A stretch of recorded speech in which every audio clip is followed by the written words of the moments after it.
Hey guys, what's going on? Juan Carranza here. Just coming back here with another video real quick. I wanted to get something out of the way, get something off my mind here about Frankie Kazarian's new tweet that he posted out here today, or the other day, about congratulating Impact Wrestling on being on the Jericho Cruise and what's to come later on. You know, I was just thinking about it today, and I was just thinking about how it would be nice to possibly see the Bad Influence back in Impact Wrestling, back where they belong, back home. You know, there was I know there was some talk about it on Twitter. I got a couple of my comment got a few likes when I said, how about we do the Bad Influence versus LAX for the World Tag Titles at Bound for Glory. Is it a possibility now? You know, it could be, because there are several rumors flying around about returning stars from the old days, new stars coming in. Like we just did the Chris Jericho video about Chris Jericho possibly coming into Impact Wrestling. And to me, it's a good time to be an Impact fan, because Don Callis is in control. Don Callis knows what he's doing. He knows the business well. He knows how to handle the business more than anyone right now in the Impact Wrestling office or management, whatever you want to call it. And to me, you know, Frankie Kazarian did look excited. Like he sounded excited that Impact was coming. And it's always a possibility. Like my friend Mark would say, never say never. Especially when it comes to Impact and WWE. Never say never. Here's why. Because what has the attraction, or whatever they call them. So I don't really watch much Ring of Honor. I don't know what they're called in Ring of Honor. I know they're not called the Bad Influence. I think they're called the Attraction. I'm not 100% mistaken. I think they're called that. But I could be wrong. I could be a little bit wrong here. I am going to go ahead real fast before we get going and share this. I want to share this live stream we are doing here, because my good friend Mark Hay wants to join us, and I think that it's only fair that we send this to him.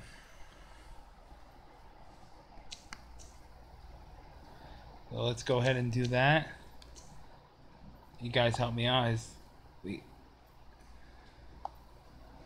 Oh, what do you mean you can't send the message?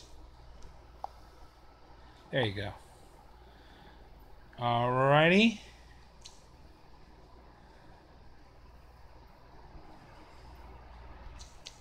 We're live is what I'm gonna click on to him. And now, guys, we are going to go back.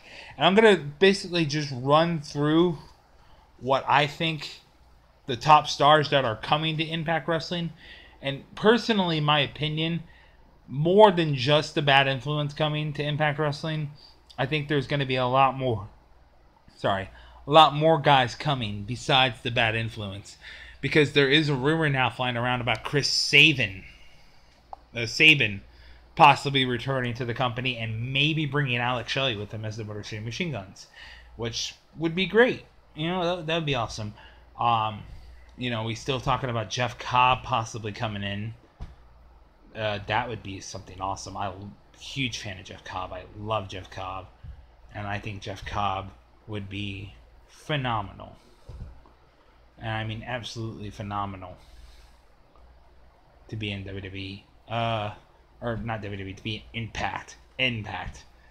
We also hear rumors, you know, about several people coming. We heard rumors about, you know, Tessa Blanchard, and guess what? She came in.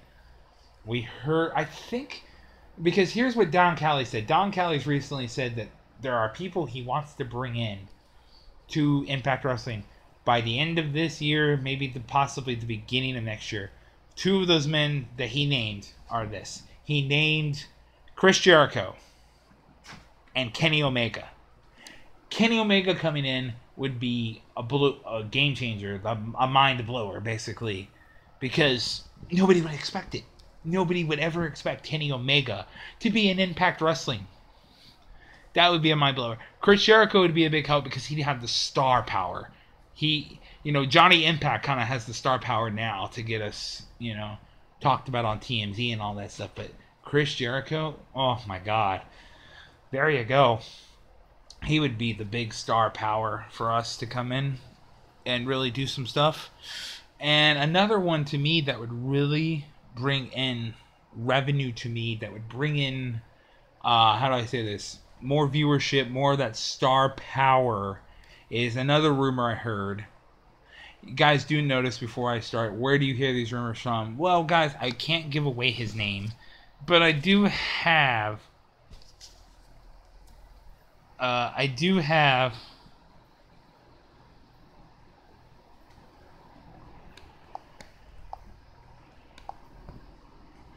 oh yeah, there's Mark Ryan. I do have an inside source of the company that I do train with. I can't reveal his name because I don't want to get him in trouble with the company, But he does tell me things, and I did hear this going around. Take this with a grain of, take this with a grain of salt. It's not 100% confirmed. Don't blow this out of proportion. This is all just a rumor. Like I said, this might not even be happening. But I have heard a rumor about Don Callis, like I said, bringing in Kenny Omega. He wants to bring in Kenny Omega by 2019. He wants Chris Jericho by the end of this year. Like I said, those are two guys that would be star power qualified to get us viewership. But listen to this. Here's one that would drop another bombshell.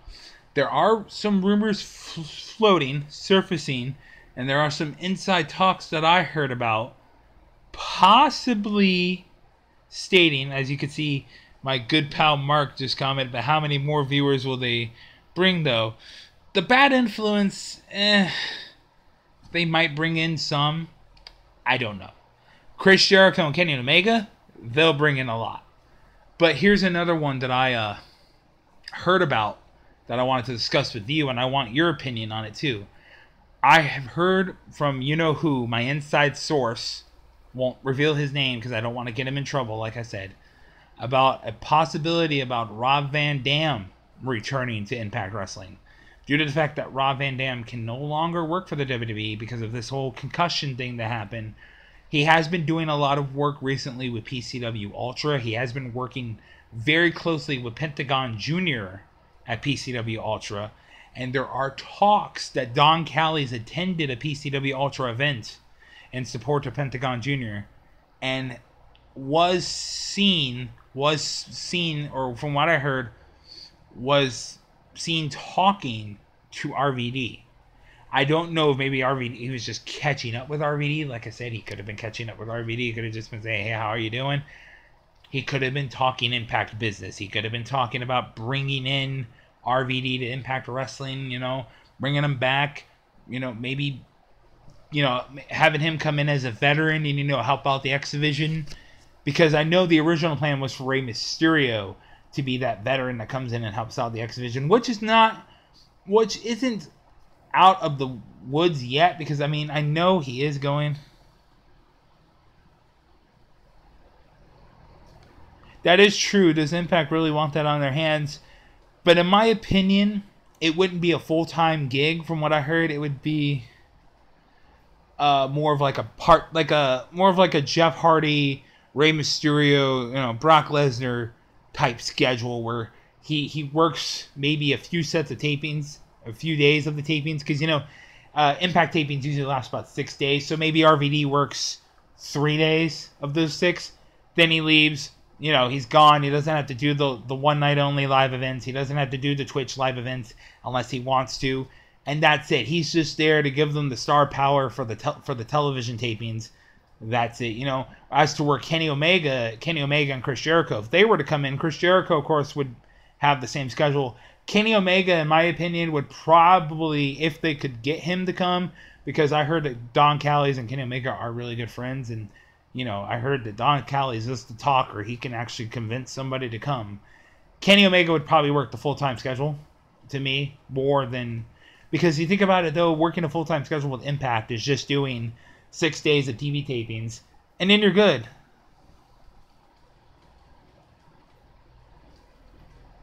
That is true. A bad bump could happen at any time, especially fighting, because the X Division people that they have on the roster right now is a lot. And I mean, it's a lot of guys. We're talking about, Matt Sydal. He's a great talent. I've heard from an inside source that Matt Sydal is going to be the longest reigning, X Division champion. I won't, like I said, I'm not revealing.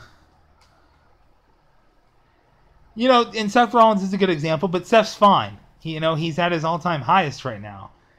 But let's just say Mark is right. Let's just say, RVD kind of has, to me, the Daniel Bryan chip on his shoulder. It's like, okay, you're wrestling, you could put on your great matches, but one screw up and you're done. Basically, that's how WWE is like with Daniel Bryan. One screw up, you're done. Like, no, you're that's it. And Mark is, Mark is right in the comment section. He is right. I think they would have to play it safe with RVD. They would have to play it safe with him. Let's say maybe working the like I said, the more calmer pace people in the ring. The people that don't do a lot of extreme stuff, like maybe I don't know. I got to think of an example here. Maybe a KM or a Fallah Bahh. I could say Eli Drake, because Eli Drake doesn't do too many extreme things in the ring. I think he would be okay to work with. Moose, yeah, he would be pretty good. I don't say Austin Aries, because Austin Aries, that brainbuster move is a pretty, whacked move. If RVD, gets hit wrong with the brainbuster, that could be it. But I wouldn't give RVD a guy like a Brian Cage or a Matt Sydal or let's say a P.D. Williams or a Sami Callihan, But then again, RVD has had some 4 or 5 star matches. Yeah, and he could change his style up, but Mark, here's one thing I was expressing interest about too, is that I don't know if you watch PCW Ultra, but RVD has been having some great matches with Pentagon, and in those matches, Pentagon has hit the pile driver finisher on him, and RVD was fine. I mean, and we're talking about more than once in the match. There was a match they have like a tables match where Pentagon hit it like 3 times on RVD in the match, and RVD was fine. But then again, I do see Mark's point about that right there is taking a risk factor, because what if let's say they have the Pentagon RVD match on live television right there on Impact Wrestling, right there on a TV taping. Boom, Pentagon hits it 1 time, RVD takes a horrible bump, takes a bad bump on his head, and completely fucks up his whole career. Do you really think Don Callis wants that to fall back on Impact Wrestling? Like, hey, Pentagon is an unsafe worker. He can't, because it's not Pentagon's fault. It's like with the Sami Callihan, Eddie Edwards thing. Accidents happen. Like Eddie Edwards said, it wasn't Sami Callihan's fault. Accidents happen. It's the wrestling business. It's gonna happen. Like I said, when you sign that contract, you're signing. You know what you're getting yourself involved. But to me, and Mark is right with RVD. It's a, how do I say this? It's a 50-50 shot with RVD. They could change up his style, but then he wouldn't be the RVD we all love and know with the Rolling Thunder, 5-star frog splash type thing. To me, I wouldn't put him in the X Division. That's just my opinion.